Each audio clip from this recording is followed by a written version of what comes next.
एक बार देवऋषि नारद जी भ्रमण करते करते पृथ्वी के पास गए।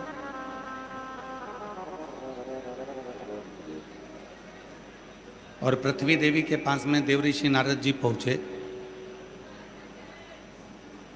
देवऋषि नारद जी ने जाकर पृथ्वी देवी से कहा कि आप किस किस चीज का पाप, किस किस चीज का भार ग्रहण कर सकते।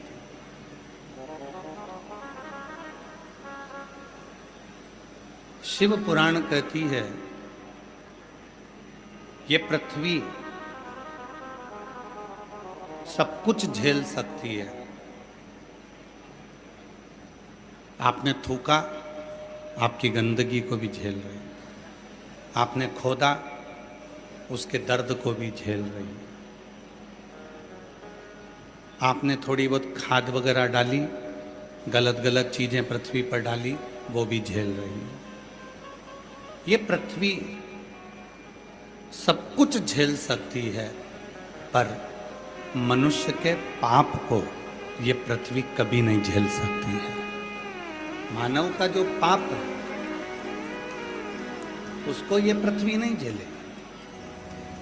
गंदगी करी तो पृथ्वी ने झेल लिया, गलत काम करा तो पृथ्वी ने झेल लिया, कुछ खोद दिया तो पृथ्वी ने झेल लिया, पर आपका जो पाप है उसको पृथ्वी नहीं झेलती।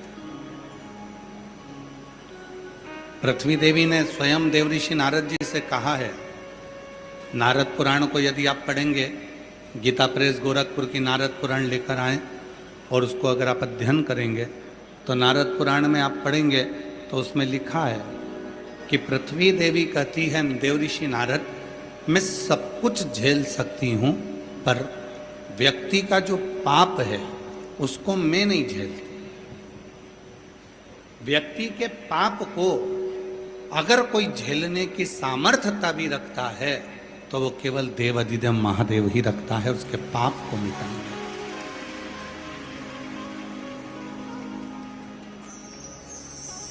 पृथ्वी देवी स्वयं देवऋषि नारद जी से कह रही है।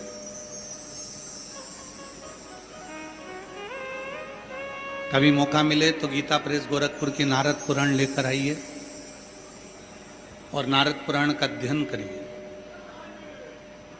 सब कुछ झेल लूंगी मैं। किसी ने मेरे ऊपर गंदगी करी तो वो झेल लूंगी, किसी ने अगर कुछ गंदा करा तो वो भी झेल लूंगी, पर पृथ्वी माता कहती है कि मैं केवल व्यक्ति के पाप को नहीं झेल सकती। इस पाप को वही झेल सकता है जो एक क्षण में पाप को समाप्त कर दे, और वो पाप झेलने वाला कोई नहीं होगा। तब शिव महापुराण की कथा में पहले भी एक लाइन गुनगुनाई है, आप भी उसको अवश्य बोलें कि अंत समय प्रभु आना पड़ेगा, वचन दिया तो निभाना पड़ेगा।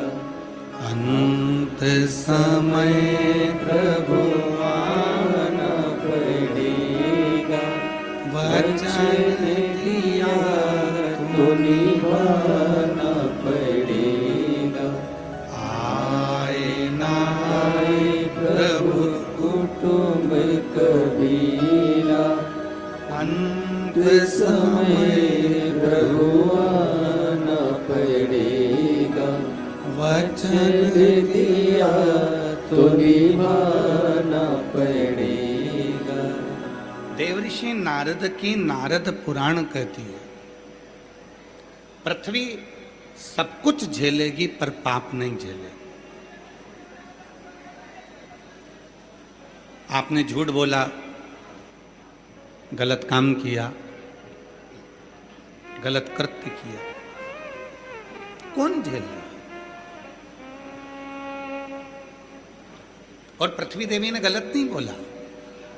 शिव महापुराण के महत्तम में देवराज ब्राह्मण का चरित्र आता है, जो ब्राह्मण होकर रानी के गले का हार चुरा कर लाता है, और वो देवराज नाम का ब्राह्मण एक गलत स्त्री के संग में पड़कर गलत काम कर कर अपने जीवन को बर्बाद